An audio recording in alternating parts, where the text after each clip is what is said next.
What's up, guys? Welcome back to another video. It's your boy Baby Mark Henry, and we're going to react today of the never-ending downfall of Ryback. Now, I'll admit I never was a huge fan of Ryback, but I did notice toward the end of his career he was getting over, and some of the stuff that Ryback said after his release, it's kind of wild. I think it's one of those situations. It's the right message for the wrong person because it kind of sounded like it came out of bitterness. But enough about that. Let's see what this video is talking about.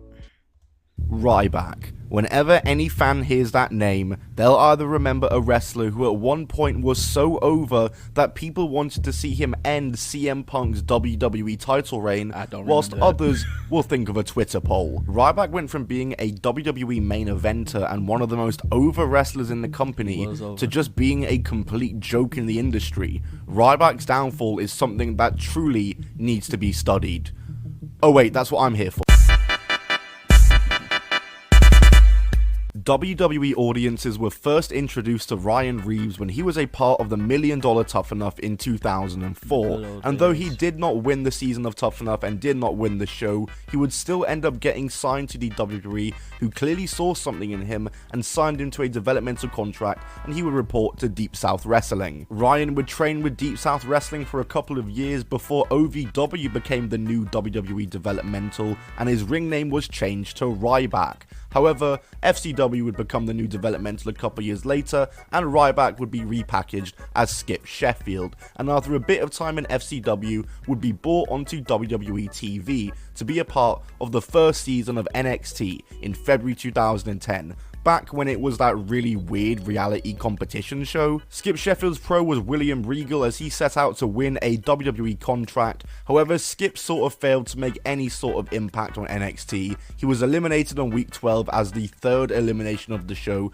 finishing with just a 2-5 win-loss record and finishing 6th out of 8th. But despite not winning the show, Skip would still get his main roster opportunity, as on the June 7th, 2010 episode of Raw, Skip Sheffield along with all the other NXT contestants would attack John Cena, CM Punk, the announcers, and wreck ringside as the Nexus had just arrived in the WWE in one of the most infamous segments and moments in WWE history, and a huge moment for the time. The Nexus would continue feuding with John Cena, and this was a big spot for Skip Sheffield to be in. I mean, the Nexus were being presented as the top heel stable and were all involved in the main event angles of every single show they were on. It was a really good spot to be on for his first TV spot, but we all know what happened to the Nexus. We all know. They went to SummerSlam that year to take on a team of the WWE roster in a 7v7 match. People like John Cena, Edge, Chris Jericho, The Great Khali, Bret Hart.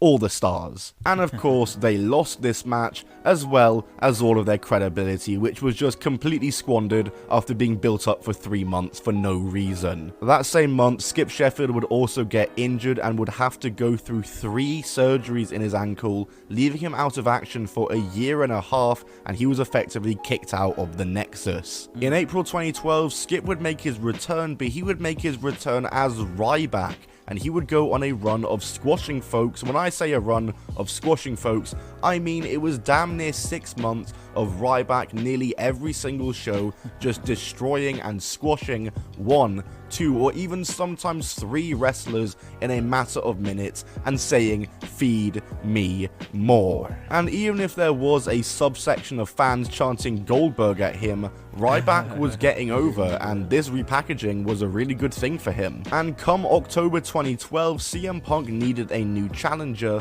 and the only active and built up enough wrestler to challenge him at the time was Ryback, who, when he was revealed as Punk's next challenger for Hell in a Cell, would become the most over he's ever been in the company. There were fans who wanted to see him beat CM Punk. In fact, I'd go as far to say that a good majority of people wanted to see him beat CM Punk. However, who didn't want to see him beat CM Punk was of course the WWE themselves, who were not intent on having Ryback win the title from Punk, because of course they wanted The Rock to do that. WWE had booked themselves into the corner. Ryback was so over, but they didn't want Punk to lose. So what did they do? Well, they had referee Brad Maddox attack Ryback to help CM Punk get the win at Hell in a Cell, in a horrible finish and a dreadful swerve. Ryback's momentum hadn't gone just yet though, and he would challenge for the title again, this time in a three-way match also involving John Cena at Survivor Series. This match would end with Punk winning via interference again, but this time though from The Shield, who were making their debut, and this would kick off a feud between Ryback and The Shield,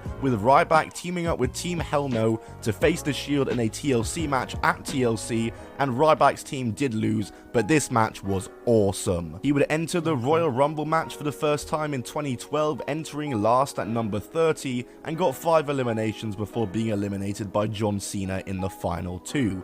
And this is where Ryback would really start to stall in the WWE, as every big match that Ryback was in, he was usually on the losing end of. At WrestleMania 29, in his first WrestleMania, he would have a match with Mark Henry, which he lost. And now, all the momentum that had been built up had officially just been destroyed. Ryback would turn heel the next night for the first time as Ryback, and despite losing to Mark Henry, would get to challenge John Cena for the title at the next 2 pay-per-views at Extreme Rules and Payback, but he was unsuccessful in both. And after this, he would kinda just coast around for the rest of 2013, with the WWE seemingly just not knowing what to do with Ryback, and he did all sorts of things. He was a Paul Heyman guy at one point along with Curtis Axel. Remember Rybaxel? The greatest tag team ever. He also got to work with CM Punk again at Hell in a Cell, losing of course, in an angle that Punk revealed he hated doing, as he hated working with Ryback,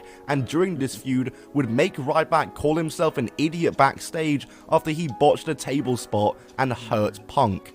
Ouch. And 2014 was also much of the same, with Ryback being relegated to being a jobber tag wrestler with Curtis Axel, a major fall off from 2012. In August of 2014, he would undergo hernia surgery, leaving him out of action for a couple of months, but when he returned, he would get a good spot when he returned, and he would return as a babyface with his Feed Me More gimmick once again, and he was added as part of Team WWE to face Team Authority at Survivor Series, a really big spot to be in. And of course, at the show, Team WWE would win the match with help from Sting, and Ryback would resume life as a singles wrestler, no more Rybaxel. And Ryback kind of found himself in a spot where he would wrestle on pay-per-views and get regular TV time and good spots to be in and good spots on cards, but he was usually on the losing end when it came down to it in the big matches. But at Elimination Chamber 2015, that would finally come to an end when Ryback won his first title, winning the Intercontinental Championship Chamber match in what was an awful match by the way,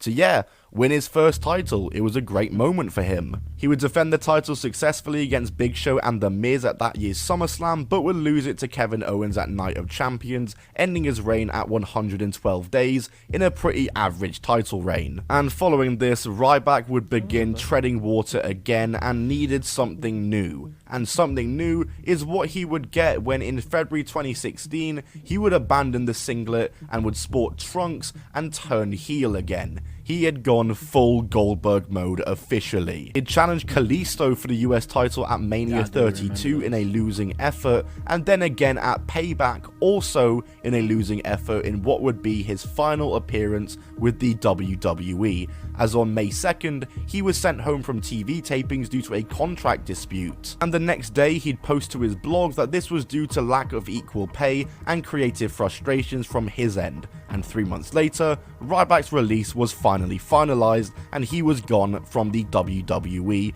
just like that. So overall, Ryback's run in the WWE wasn't that bad. He definitely underachieved for how over he was at one point, however overall it wasn't a bad run. But what caused Ryback to really fall off and become a joke is his activity post WWE, particularly on Twitter, where on his page you'll find posts like, "Vince McMahon, like most promoters, has an insatiable urge to have control. He had no control watching his mum get beat up as a child, which is a horrendous thing for a kid to witness as their whore mum tries to make ends meet. Vince has failed to evolve. Fuck you, old man." A just completely unhinged tweet, and one that is even more unhinged.